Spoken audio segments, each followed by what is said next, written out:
আজকে আমি সকাল সকাল স্নান টান করে চলে গেলাম আঙ্কেল শপে, আর আঙ্কেলের থেকে নিয়ে নিলাম একটা মিল্ক প্যাকেট, আর তার সাথে কিছু টাকা খুচরো করে নিলাম। কেন নিলাম বলো তো? দাঁড়াও একটু পরে বলছি। তারপরে দেখো চলে গেলাম মন্দিরে, আর আজকে মন্দিরে দেখো কত ভিড় হয়েছে, কারণ আজকে হলো বৃহস্পতিবার, আর বৃহস্পতিবারে এই মন্দিরে অনেক বড় করে পুজো হয়, আর তার সাথে অনেক ভিড় হয়। আর ওই যে টাকাটা খুচরো করেছিলাম এখানে দেব বলি, তারপরে দেখো রুমে গিয়ে একটুখানি লিখে বসে গেলাম ঘুগনি করতে।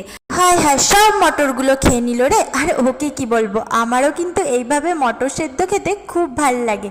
আর আজকে আমি এই ঘুগনিটা বানাচ্ছি ভাত দিয়ে খাওয়ার জন্য। তোমরা কি কখনো খেয়েছো? আমি কিন্তু কোনোদিনও খাইনি। পায়েল আর সোনালি বলল ওরা মাঝে মধ্যেই খায়, আর দারুণ খেতে লাগে, আর সত্যিই কিন্তু বেশ ভালো লাগছিল খেতে।